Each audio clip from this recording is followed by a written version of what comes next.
नमस्कार, आप देख रहे हैं बिस्तक। मैं रजत देवगन। आज बाजार पर तगड़ी बिकवाली देखने को मिली और एपिसेंटर बना है चाइना। जी हां, चीन में कोरोना के मामले तूल पकड़ने लग गए हैं। वहां पर कोई भी ऑफिशियल डेटा रिलीज नहीं हो रहा है, लेकिन भारतीय सरकार पहले ही हरकत में आ गई है, प्रिकॉशनरी स्टेप्स उठाने शुरू कर दिए हैं। बाजार इसी को ही कहीं ना कहीं भापने की कोशिश कर रहा था कि मुद्दा कितना गहरा है और बाजार पे आज बिकवाली होती चली गई। लेकिन अंतर्राष्ट्रीय बाजारों को देखते तो आज इंटरनेशनल मार्केट से, इक्विटी मार्केट से कोई ऐसे संकेत नहीं मिल रहे थे बिकवाली वाले। अमेरिकन मार्केट्स पिछले सत्र में सपाट बंद हुए थे, इनफैक्ट निचले स्तर से रिकवर होकर बंद हुए थे। ऊपर से एशियाई बाजारों का मूड माहौल ठीक ठाक नजर आ रहा था। एसजेक्स निफ्टी खुद बता रहा था कि 60 से 70 पॉइंट्स की तेजी के साथ खुल सकते हैं, और कल तो हमने वैसी रिकवरी देखी थी, तो तेजी के साथ ही खुले। 50 अंकों के गैप अप के साथ आज के सत्र में निफ्टी की ओपनिंग हुई है 18,435 के लेवल पे। उसके बाद तेजी पकड़ी तो 18,473 के दर्शन हो गए, लेकिन वहां से जो टूटे हैं हायर लेवल से, एक बार तो 274 पॉइंट साफ हो गया था निफ्टी। ऊपरी स्तरों से जो टूटते टूटते गए तो सीधा 18,162 का स्तर दिखा दिया। आज की क्लोजिंग आई है वो 186 पॉइंट्स के गिरावट के साथ हुई है 18,199 के लेवल पे। 1% की गिरावट दिखाई देगी आपको। डे हाई से देखोगे तो ये बिकवाली एग्रेसिव दिखाई देगी। ब्रॉडर स्पेस में बिकवाली थी। एडवांस डिक्लाइंस कंप्लीटली डिक्लाइंस के फेवर में थे। निफ्टी बैंक 741 पॉइंट साफ हो गया।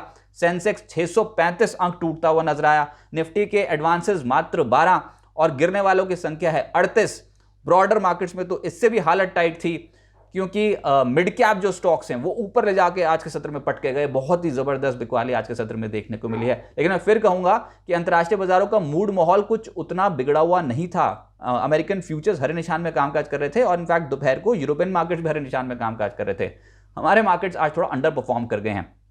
निफ्टी गेनर्स फार्मा ही फार्मा नजर आएगा आपको। Divi's Lab, Cipla, Apollo Hospital, Sun Pharma, Doctor Reddy's, ये स्टॉक्स थे जो चल रहे थे। तो देखो क्या भांप रहा था बाजार आज के सत्र में। फार्मा में थी खरीदारी।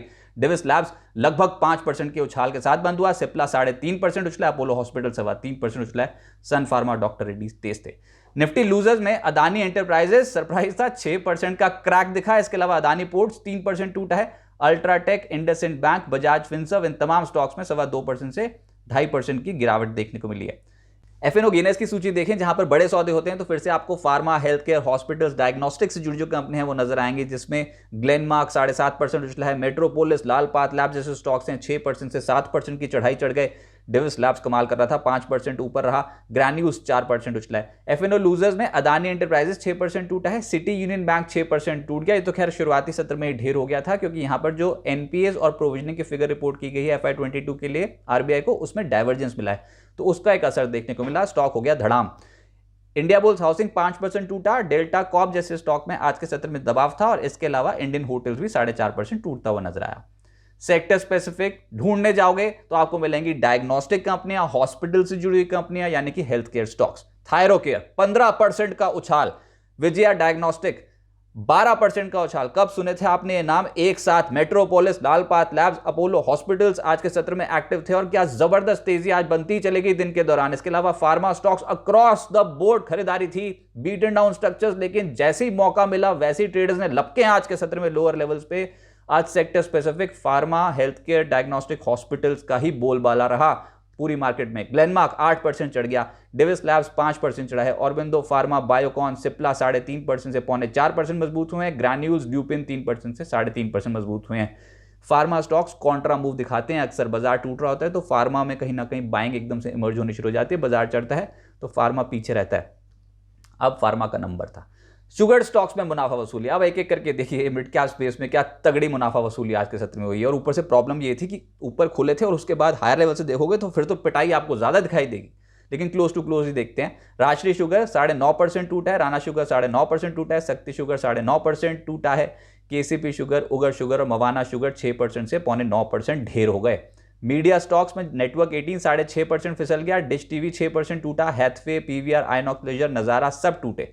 इसके अलावा सरकारी बैंक्स, पार्टी बहुत मना ली बुल्स ने। ऊपरी स्तरों पर जब मुनाफा वसूली आई तो बैंक ऑफ महाराष्ट्र 8% टूट गया। पीएसबी 5% टूटा है। इंडियन बैंक 4% से ज्यादा टूटा है। PNB, bank of Baroda, union bank, जहां पर प्रॉफिट मिल रहे थे ट्रेडर्स को, वहीं पर ही प्रॉफिट बुकिंग शुरू हो गई। प्राइवेट बैंक्स में सिटी यूनियन बैंक तो 5% टूटा, इसके अलावा 5 से 6% टूटा है। इसके अलावा आरबीएल बैंक 4.25% टूटता हुआ नजर आया। IDFC, first bank, federal bank, IndusInd bank, axis bank और आईसीआईसीआई बैंक में भी आज दबाव देखने को मिला। मेटल स्टॉक्स, एमओआईएल, वेदांता जैसे स्टॉक्स आज के सत्र में कमजोर दिखे। 0.25% से 3.25% नीचे बंद हुए हैं।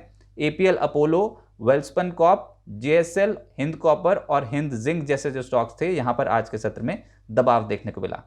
मिड कैप गेनर्स की सूची देखोगे ऐसी मार्केट में वैसे तो ऑब्वियसली कम ही नजर आएंगे, लेकिन हाँ कुछ थे जैसे कि IOL केमिकल 14% से ज्यादा की छलांग लगाए हुए था, जिंदल वर्ल्ड वाइड 9.5% चढ़ा है, सोलारा एक्टिव 8.5% ऊपर, मोरपेन लैब्स 7% चढ़ गया, स्टोव क्राफ्ट और फिनलेक्स इंडस्ट्री 5.5% से 6.5% उछले। मिड कैप लूजर्स ज्यादा थे और उसमें परसेंटेज के टर्म्स में भी डेंट ज्यादा नजर आ रहा था, जिसमें HCC 13.5%। अच्छा, बहुत सारे तो ऐसे स्टॉक्स हैं जो हाल फिलहाल में चढ़े थे। IFCI 12.5% टूटा है। NFL बहुत फैंसी नेम हो गया था, पिछले कुछ दिनों में हरकत में आया हुआ था, आज टूट गया 11.5%। सुजलॉन हरकत में आया हुआ था, आज टूट गया 11% से ज्यादा। NIACL, GIC, RE पिछले कुछ दिनों में जो सरपट दौड़े थे, आज प्रॉफिट बुकिंग हो गई 10.5% की। इरकॉन, IRFC यहां पर प्रॉफिट बुकिंग दिखाई दे रही थी 9%, 10% के ब्रैकेट में। IPO मार्केट से अपडेट भी, LN इलेक्ट्रॉनिक्स जो 22 दिसंबर तक ये IPO खुला रहेगा, यानी कि कल तक ये IPO ओपन है, 0.87 टाइम सब्सक्राइब हो चुका है। प्राइस बैंड है 234 से 247 रुपए प्रति शेयर का, इश्यू साइज 475 करोड़ रुपए। KFin टेक्नोलॉजीज का IPO आज बंद हो गया, 2.58 टाइम सब्सक्राइब होता हुआ नजर आया। 347 से 366 रुपए का प्राइस बैंड रखा गया था और 1500 करोड़ रुपए का ये इश्यू साइज था। अब आगे क्या होगा? चीन के कोरोना के मामलों पे तो डेफिनेटली नजर रखनी पड़ेगी, क्योंकि सबसे ज्यादा दिक्कत की बात यही हो जाएगी कि अगर चाइना में ये कोरोना विस्फोट हुआ तो उसका असर वर्ल्ड वाइड देखने को मिलेगा और आप देखोगे इंटरनेशनल टूरिज्म पे भी इसका इम्पैक्ट डेफिनेटली देखने को मिलेगा। देखते हैं और क्या। वैसे मैं फिर बता दूं, हमारी सरकार पहले एग्रेसिव है और प्रिकॉशनरी स्टेप्स उठाने शुरू कर दिए हैं सरकार ने। आप अनाउंसमेंट्स भी धीरे धीरे करके सुनोगे। कल अमेरिका के Q3 GDP आंकड़े आने हैं, उन पे नजर रखनी होगी। कल सूला विनयार्ड्स का जो IPO है उसकी लिस्टिंग होनी है, सूला विनयार्ड्स की, तो ये एक इंपॉर्टेंट पॉइंट। इसके अलावा मिड कैप शेयर्स की हालत आज टाइट हो गई थी, क्योंकि बाजार में देखो मिड कैप चढ़ तो रहे थे, लेकिन जब बाजार टूटना फिसलना शुरू हुआ, इंपॉर्टेंट लेवल्स के नीचे जाना शुरू हुआ है, तो मिड कैप्स की पिटाई हो रही है और पिटाई जो है वो बढ़ती चली गई थी दिन के दौरान। तो इस स्पेस में देखते हैं कि और कितना डैमेज होता है। लेकिन अब इंपॉर्टेंट क्या है, निफ्टी के लेवल्स।